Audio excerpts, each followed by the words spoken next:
Assalamualaikum warahmatullahi wabarakatuh. Perkenalkan, nama saya Hadi Purnama Ajmi. Saya dari Program Studi Hubungan Internasional. Di sini saya akan menjelaskan mengenai partisipasi dalam pemilihan umum. Berikut cuplikan videonya.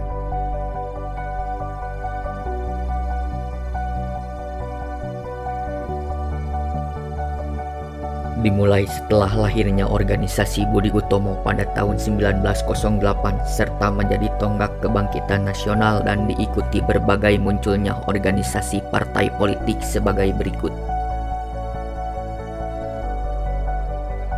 3 November 1945, pemerintah kala itu mengeluarkan maklumat bahwa pemerintah mendukung adanya eksistensi dari partai politik terkait akan diselenggarakannya pemilihan umum dan lahir partai-partai baru.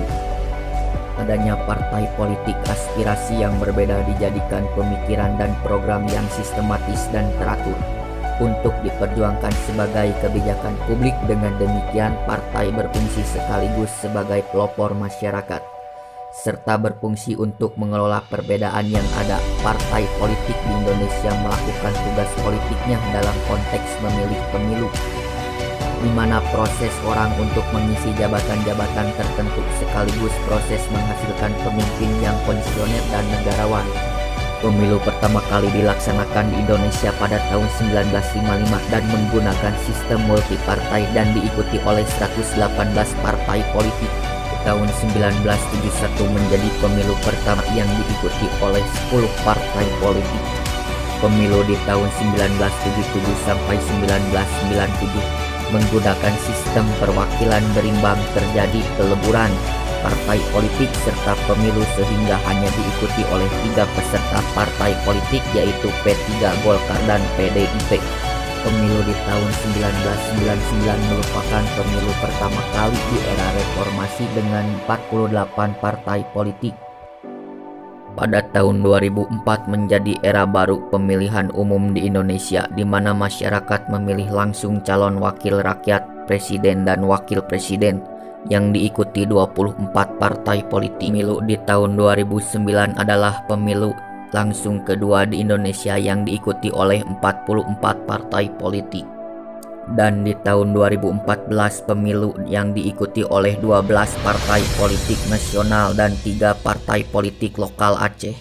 Beberapa waktu lalu pada tahun 2019 pemilu berlangsung serentak antara pemilu legislatif dan pemilu presiden dan wakil presiden.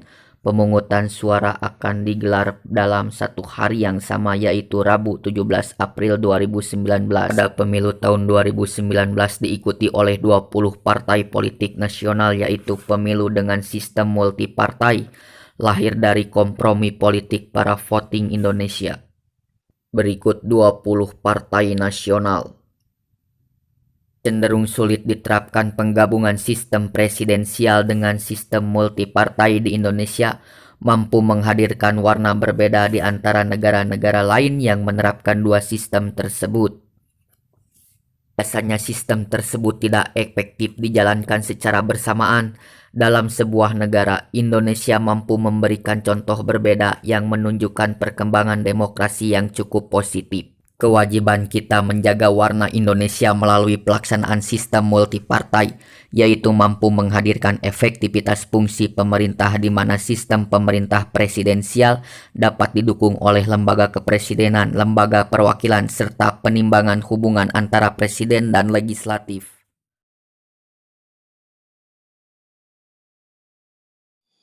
Hubungan partisipasi politik dan perilaku pemilih. Hubungan partisipasi politik dan sikap pemilih. Hubungan antara partisipasi politik warga masyarakat dalam pemilihan umum. Hubungan antara konsep partisipasi politik dan teori perilaku pemilih adalah entitas yang saling mengisi dan wujud hubungan yang saling timbal balik secara positif. Pertama, tahap partisipasi politik sebuah negara dapat diukur melalui kegiatan yang dilakukan oleh warga negara untuk mempengaruhi tingkat dan keputusan pemerintah. Kecenderungan warga untuk turut serta dalam pemilihan umum menunjukkan wujudnya kesadaran politik dan nilai demokratik. Menurut Verbani dan Kim, Maka dari konsep itu, perilaku pemilih bisa digunakan sebagai indikator penilai tahap partisipasi politik. Partisipasi yang terkait dengan pemilihan calon dalam pemilihan umum kerap diistilahkan dengan perilaku pemilih. 3 perilaku pemilih yang dikenal dalam stesel ilmu politik yakni pendekatan sosiologikal Columbia School, pendekatan identifikasi partai Michigan School, pendekatan atau teori pilihan rasional. Ketiga pendekatan tersebut memiliki ciri khas masing-masing, di antaranya pendekatan sosiologikal lebih menekankan pada lingkungan dan kemasyarakatan dalam menentukan pilihan pemilih dalam pemilu. Pendekatan identifikasi partai sebagai sebuah barometer atau penentu terbaik untuk melihat pilihan pemilih. Pendekatan atau teori pilihan rasional, teori ini menjelaskan pertukaran suara dalam politik.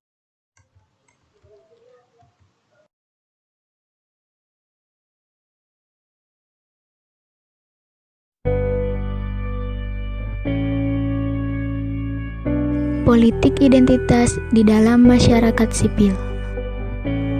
Politik identitas adalah sebuah alat politik suatu kelompok untuk tujuan tertentu, sebagai bentuk perlawanan atau sebagai alat untuk menunjukkan jati diri suatu kelompok tersebut.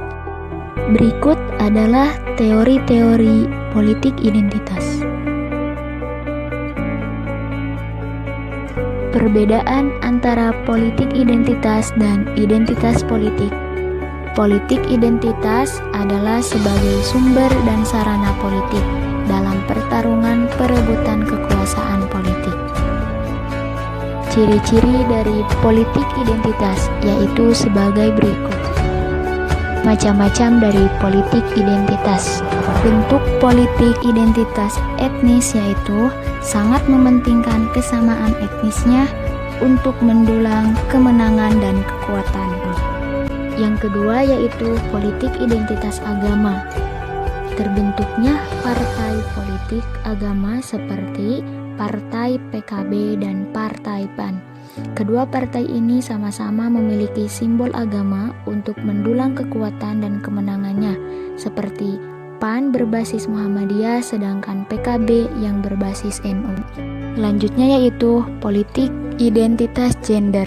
Kondisi ini menjadi timbul politik identitas di mana kaum perempuan yang sebelumnya merasa tersisihkan pada akhirnya memberikan dukungan dan mengutus keterwakilan perempuan dalam dunia politik.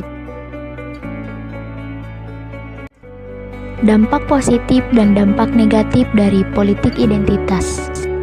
Kelemahan dari adanya politik identitas yaitu adanya upaya untuk membentuk suatu kelompok khusus. Seperti dalam kontestasi pilkada, seringkali terjadi sentimen politik identitas yang sangat kuat, di mana pribumi menghususkan diri dan menolak non-pribumi. Sedangkan kelebihan dari politik identitas itu sendiri adalah adanya upaya untuk melestarikan nilai budaya yang menjadi ciri khas dari kelompok tersebut.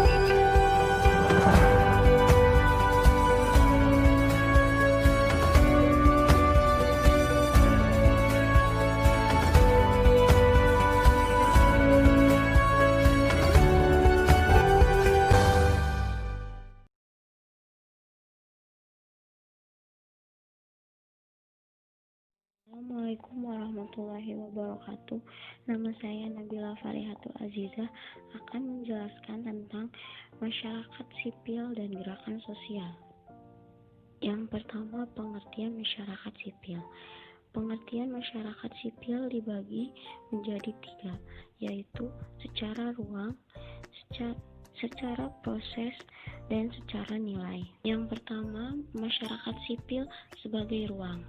Menurut Hikam, masyarakat sipil sebagai ruang merupakan wilayah-wilayah kehidupan sosial yang terorganisasi dan memiliki ciri-ciri 1. Kesukarelaan, 2. Keswasembadaan, 3. Keswadayaan, dan memiliki kemandirian tinggi terhadap negara dan memiliki keterikatan dengan norma-norma atau nilai hukum.